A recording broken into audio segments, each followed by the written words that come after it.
అవు కానీ మన సినిమాలలో హీరోలు అసలు ఏమన్నా ఫైటింగులు చేస్తారా? గాలిలో తేలుతుంటారు, గాలి మోటార్ల మీదకి వెళ్ళి దునుకుతుంటారు, కార్లను గాలిలో లేపుతారు, జీబును రైలు మీదకి వెళ్ళి నడుపుతారు. ఇక గిసోంటి ఫైట్లను చూసి మా హీరో గొప్ప, మా హీరో తోపు అనుకుంటే అభిమానులు పోటీలు పడుకుంటూ సంబరపడతారు కదా. కానీ ఈడ అస్సలు ముచ్చట ఏంటంటే ఇట్లా పానాలకు తెగించి చేసే సాహసాలల్లా హీరోలు ఉండనే ఉండరు. హీరోలు కాసోంటి చెయ్యనే చేయరు, డూప్లికేట్ వాళ్ళు చేస్తారు, లేకుంటే ఫైట్ మాస్టర్లు గాలిలే కుడతారు, పానాల మీదకి తెచ్చుకుంటారు. అంటే కష్టం డూబులది, ఫాయిదా హీరోలది అన్నట్టే కదా. గట్లనే అనిపిస్తుంది. అయితే గిట్లనే ఒక ఫైట్ మాస్టర్ వల్ల గాలిలా కార్లు లేపే ఫైటింగ్ సీన్ చేసిండు. అటెన్కి ఏమైందంటే చూడురు మీరే. ఫస్ట్ ఈ స్టంట్ చూడుర్రి. ఇది కార్ రేసింగో ఇన్స్టాగ్రామ్ వీడియోల కోసమో కాదు, సినిమా షూటింగ్ అన్నట్టు. సీన్ ఏందంటే ఒక కారు రయ్యమని ఎగిరి ఇంకో కారు మీదకి వెళ్ళి పోవాలి, గది కాన్సెప్ట్. ఈడ ఫైట్ మాస్టరు గా సీన్ మంచిగా వచ్చేటట్టు కష్టపడుతుండు. ఇగో చూడుర్రిగా.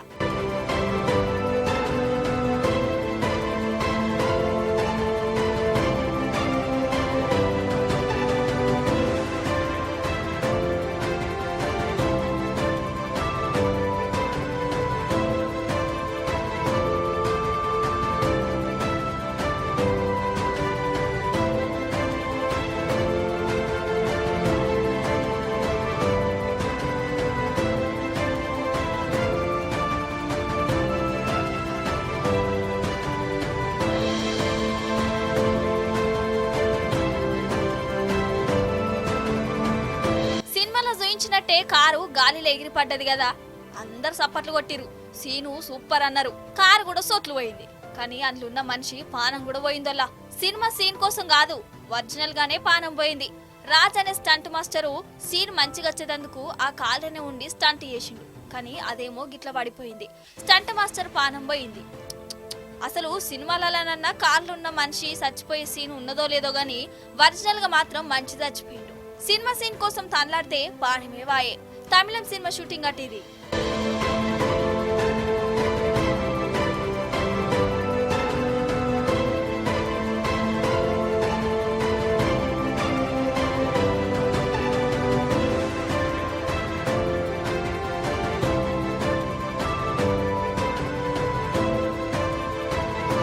కానీ చూడు, మనము బయటుండి సినిమా మంచిగా లేదు, చెత్త సినిమా, బేకార్ సినిమానా, డైరెక్టర్ కు తీయరాలే, అన్ని బుగ్గ ఫైట్లు పెట్టిరని అంటాం కదా. కానీ ఒక సినిమా కాదు కదా, ఒక సీన్ తీయడానికి గింత కష్టపడాలి, పానాలు కూడా అడ్డం పెట్టాలి.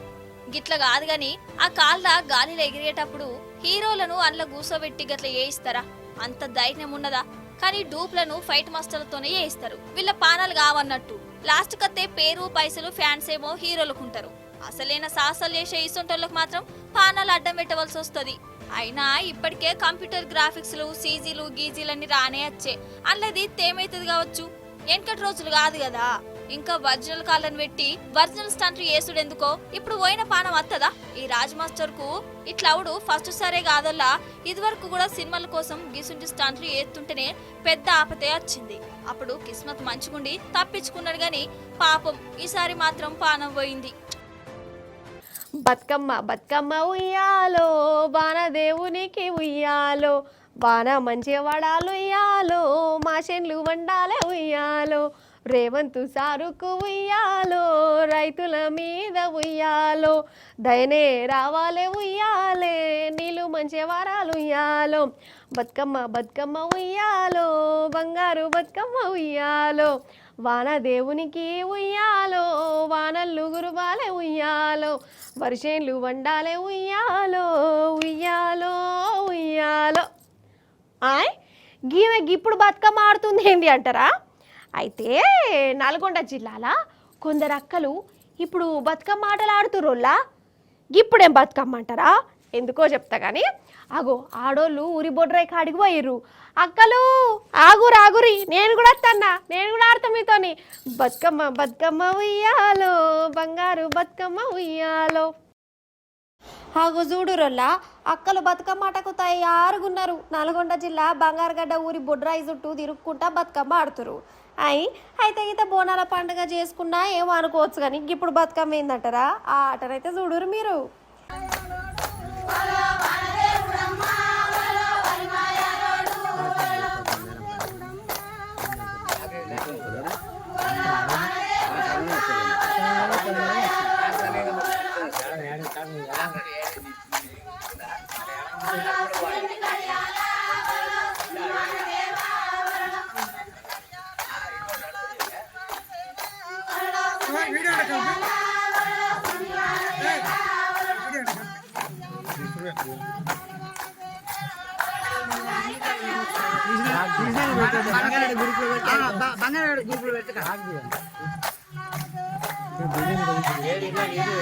ఇన్నరా ఏమని వాడుతారో అర్థమైందా మీకు?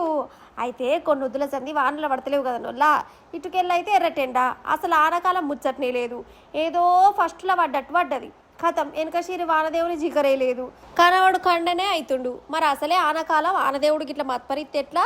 జన మీద కోపంతో ఉన్నాడో లేకుంటే అలిగిండు. అందుకే వానదేవుని శాంతి చేసి బదులు ఆడుకుంటారు ఈ అక్కలు.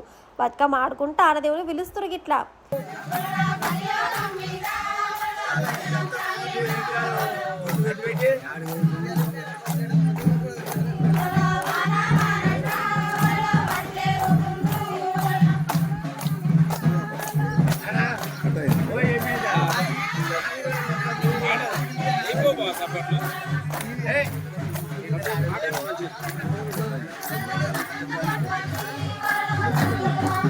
కానీ ఏ మాట కామాటేనుల్లా తెలంగాణ అంటేనే పండుగలు జాతరలు. మన కష్టం వచ్చినా నష్టం వచ్చినా సంతోషం అనిపించినా దేవుళ్ళకి గిట్ల శాంతి చేస్తాం. యాటను గోషుడో పండుగను చేసుడో చేసి దేవుళ్ళను మొక్కుకుంటాం. వీళ్ళు కూడా గిదే చేస్తారు. వీళ్ళ ఆటను వీళ్ళ బాధను వీళ్ళ బతలాడుకున్న కరిగిపోయి ఆనదేవుడు ఆనలు మంచిగా గురిపియాలని కోరుకుందాం మనం. అయితే ఐతారం నాడు చేపలు తెచ్చుకోబుద్దయిందుల్లా, కానీ బోనాల జాతర కదా, మా నాయన యాటను కోసిండు. అదేందోనల్లా మా నాయన నెలకోసారన్నా ఏదో ఒక పండుగ అనుకుంటా యాటను కోతనే ఉంటాడు, పోగులేస్తాడు, అందరం తింటాం. ఇక నాకే మటన్ మీద యాష్టకు వచ్చింది. అందుకే చేపలు తెచ్చుకుందాం అనుకున్నా. ఇక వచ్చి అవుతారా నాడన్నా చేపలు తెచ్చుకోవాలి.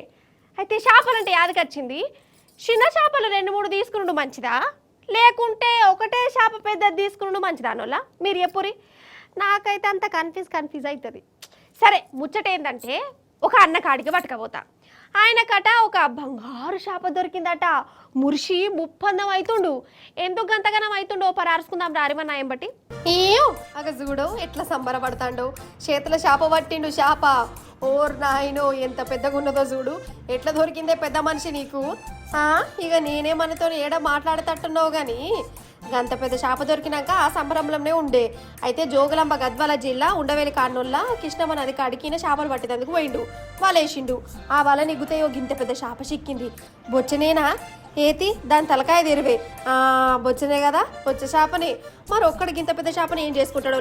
అందుకే మార్కెట్లో అమ్మకానికి పెట్టిండు. 8 మంది కలిసి చేపను కొన్నారు. మనం యాటను కదా వాడకట్టలు మందరం కలిసి పోగులేసుకున్నట్టు వీళ్ళు చేపలను పోగులేసుకొని పంచుకున్నారట. ఈశ్వరప్ప హోమియో క్లినిక్ సమర్పించు ధూమ్ దా ముచ్చట. గివులా గ్యాల్టీ ధూమ్ దా ముచ్చట్లు మంచిగా కదా, మస్త్ అనిపించినాయి కదా.